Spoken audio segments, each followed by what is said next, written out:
Okay guys, so we're gonna be doing a review of the outside leg throw. Okay, this is one of the core throws in Kodokan Judo, right? So, which tells you, you know, that art was preserved from a bunch of older Japanese Jiu Jitsu styles, right? Right when sort of modernization was beginning to happen in Japan, 1880s.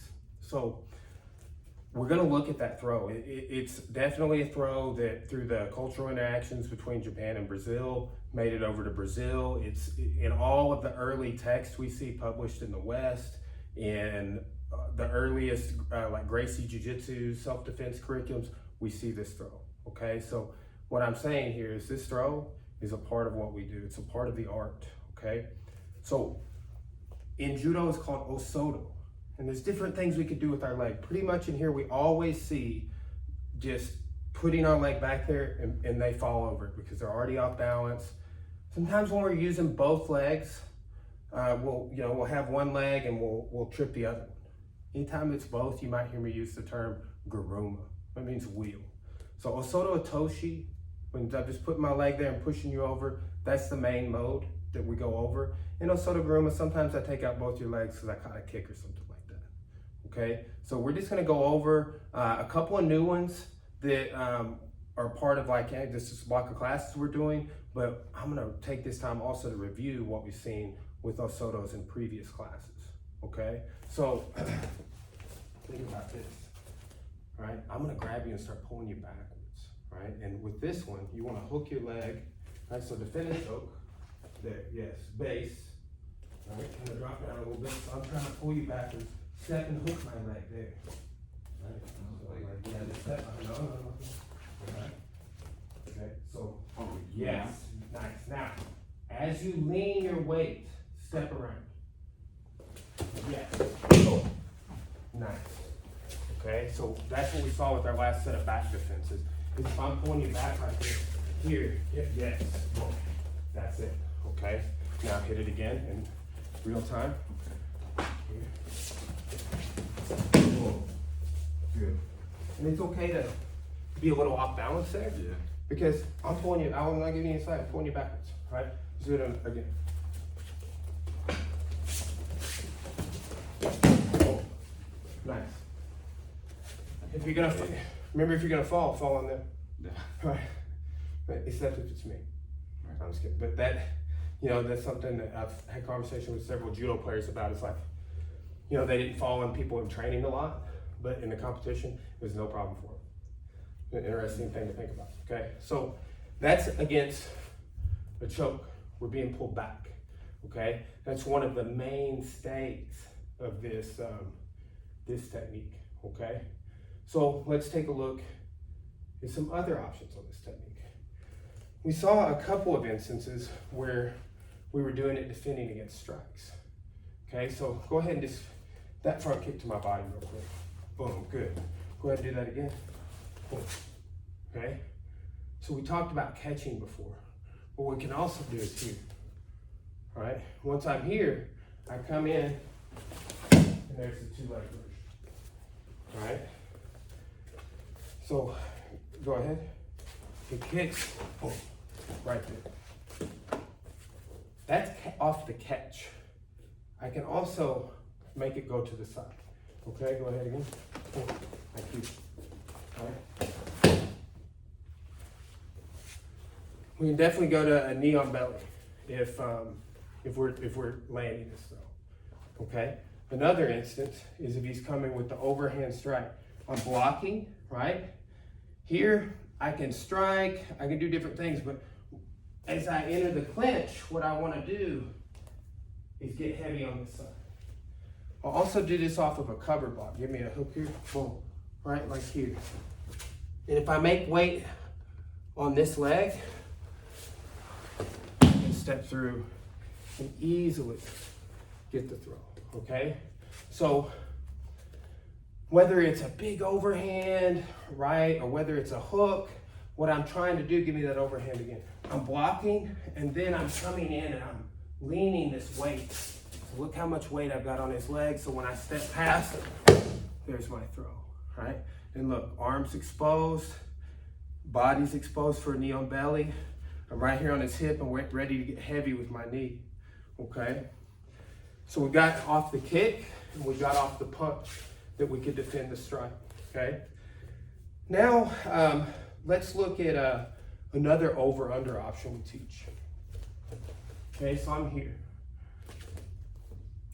With this hand that is under his arm, I want my palm open like this with my fingers up. I don't want to drive straight to the camera like this, right?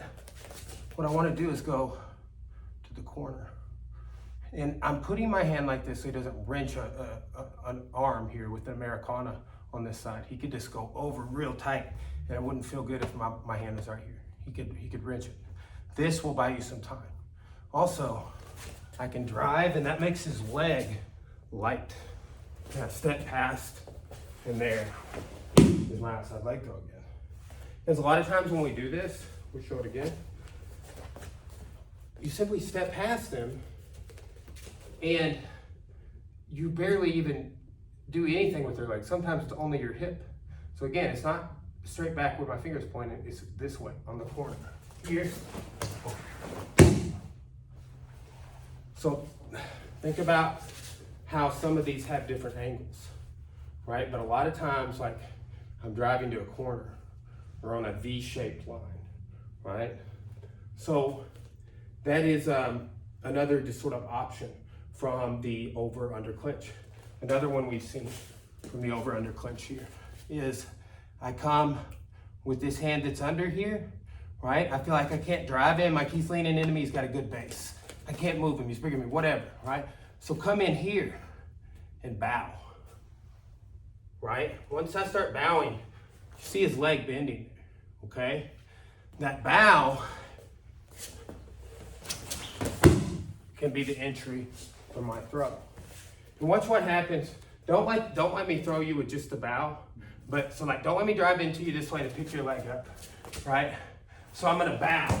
See how you went around like that? That's what's gonna happen.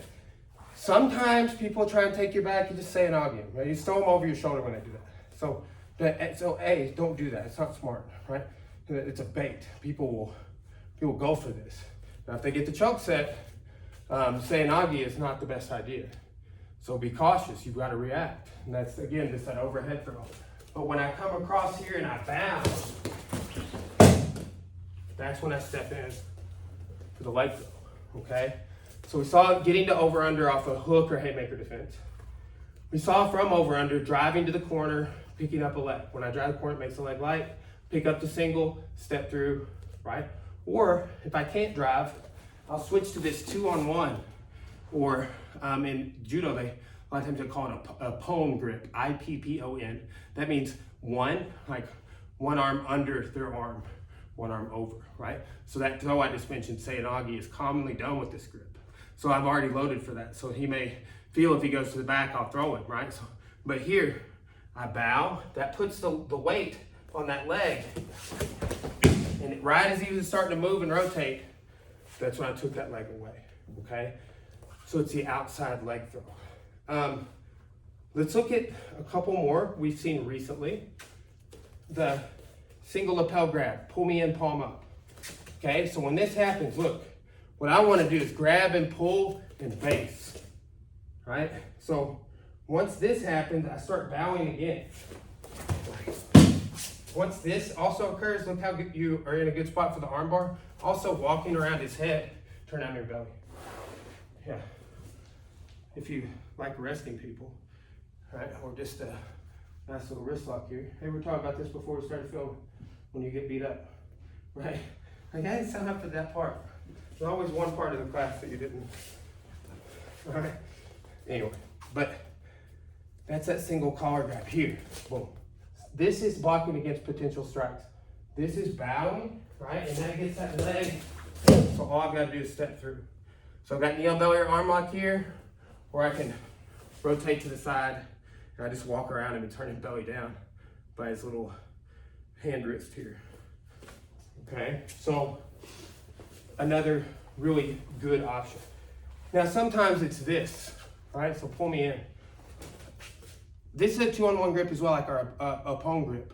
It gave us two arms on one of his. So I'm gonna try and collapse his grip and I can strike. But here, what if he doesn't let go? I turn and lean in my weight. Because I'm leaning my weight, that's pushing weight off it. You see that leg's not heavy. So I want to take away the leg that's heavy. You can use here your leg to break his grip, right? And just kind of any sort of like the sort of stress test on that is I break it, boom, grab harder. I couldn't break it. I wedge, I break it. He's grabbing really, really hard and he's super big. I wedge and I step through. Okay? So that's against the single and double hand collar grabs. All right? And then our last couple, right? They're going to be the newer ones. The first one, oh so simple, right? When do you go for an Osoto or an outside leg throw? What's a good time, other than the ones we can't do, any of the ones we talked about? When they're pulling you. Boom! Double high five. Exactly. I just recently taught this at a seminar, right? Because it's one of the most fundamental ideas ever. And he said, oh, you just pull me, and then, because you're pulling me, I'll go that way. So think about this. The last two that we just showed are off of a pull. So when I do that, step in. Yes, yeah, good. For me. Pull. Okay, just straight to the throw, just like you're walking through me. Okay? Nice.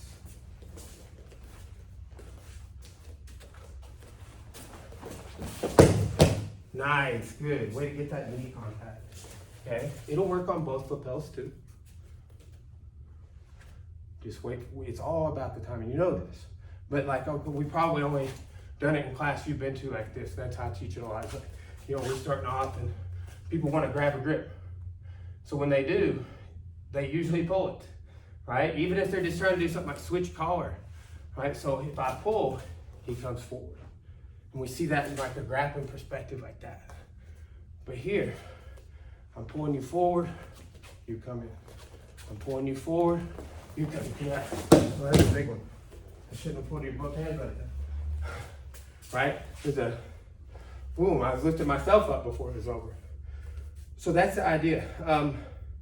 Before we do, so we did cover this in a previous class, but it's another timing throw. It's the when somebody throws you, right? So we'll do this and then we'll do a weapon defense. But when somebody throws, is coming in to throw you, okay? So, right, come in to step into also. Right, look how my head's off balance. Let's turn this way. Right, so just take my balance without throwing me. See that? He's making my head go this way. So let's go back to the middle. We're both 50-50. This is a throw people call 50-50 throw sometimes because we both have the same thing right now. Now my head's in the middle, his head's in the middle. If he takes his head over this leg, he'll throw me. But if I take my head over this leg, I'll throw him, okay? So we typically do this with eyes closed. Okay, so I'll go. You come in and throw me, we'll just do this side so we can get it for the camera. What do you want? You just come in and Osoto me. Look where my head's at. Over here, not in the middle. Look, and this is one of our coaches teaching a seminar, Kyle, and he's talking about this for leg lock perspective, right? Like if your heel gets exposed like that, they can do a leg lock and throw a bottom, right? So keeping your head in the middle or over the leg is part of the game, right? So we see that in other techniques as well. But the idea is if I come in for Osoto on you, I'm gonna try and throw you back over this way. So I want you to, as I'm coming in, lean your weight over this hip. Good. And see you added a little leg action to it, which is fine. Watch here. That's Bari, Osoto Bari. This is Osoto Otoshi, where I slide down your leg, like I'm throttling a motorcycle, starting an engine, okay? Now, so it's really just like if I'm coming in for Osoto and you feel it, you lean first, and that's Osoto Geishi. Okay, we saw also 2 legs, Osoto Garuma. Okay, so that's some nuances there. We'll say one other thing before we do the club defense. Back on this grip, sometimes the person's way bigger than you. We're gonna see this same grip also when they have a weapon. It's a good idea, kind of 2-on-1, the arm that has the weapon, and why I kind of focus on this at the end. So Micah, I'm gonna try and bow here. Yeah, see that would be my throw. I want you to like lean that way when I try and bow. Now you could throw me all the weights on my leg, right? So what we do about that, I pull you to the back corner, sometimes sideways here, right? So that's a little idea. And we'll apply that here with our stick. Okay, here you go. Now, we're gonna we call this an angle 1. It's a downward strike with the club to the temple, to the jaw, to the chin, to the nose. Oh, that sounds terrible, all right? So when this is happening, I am in range sort of for this to occur, but I can't really hit him with anything. So this is a longer range weapon, so I'm gonna have to close some distance. So if you see someone is striking at you, and so notice almost always in this class, we step back into base. With this weapon defense, we're gonna close distance.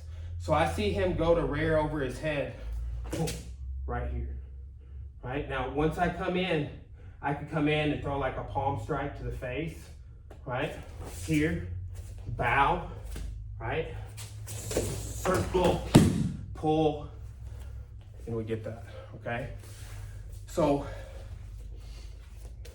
as he comes here, we step into base. Look how I'm hooking over the back of his tricep, okay? So that's if he tries to pull back with it, that's when I come in here, okay? I'm bowing, let's say he's bigger, stronger, going the other way, I start stepping, boom, okay? And we talk about pushing the face on the knee on belly, right? Boom. And clear that, strip that grip. So that's just kind of the idea of Osoto against a club defense. All right, now you do one of these. Block it and wedge over my tricep. If I try and retract, okay, you're gonna close distance. You're gonna let me pull you in, right? Go 2-on-1 under the arm, bow. If you can't pull me, I'm bigger than you. I weigh you probably 40 pounds. Go sideways. Yes. Under both. Yes. Yeah. Good. No, well, here's the thing. I was super off balance. You're dragging me sideways. It was not a super pleasurable experience for me. Right? So here, let's do it. It's disorienting. Right? Like that's not, I mean, even though we're just drilling, that's not how I would envision that going. If I would have, stick fighting, maybe just did a seminar, about to hit this dude in the face. Yeah, right? And then you're pulling me off balance. Good. Nice. Good. Okay, so look. Defense against weapons. A lot of Jiu Jitsu people that just do sport will have remarks about what we're doing in here. I see it, right? Like a good friend of mine is like, if I see knives, no. Like, and he's not talking about like, oh, I'm running away. I mean, he is kind of talking about that, but it's like, basically like, why train that? But the adage is this: better to have a defense against a club and not need one than like, okay, I need one and I don't have one, right? So it's kind of an analogy of bear spray. right? There's bears in the woods. You take bear spray with you just in case. Well, what if there are no bears? No harm, no foul. You're still safe, right? So that's a great way I think about weapons techniques, right? And, you know, club defense. I mean, people carry baseball bats and clubs around in their car, right? So it's something to consider. When somebody's trying to hit me with a club like that, we're intercepting when we come in, right? Sometimes I see him go to rear back and I close distance and clinch stand. We see that with our ball and chain drill with the belt, right? So that's that, guys. We got some neo belly escapes we'll be showing next, and that'll be it for today's class.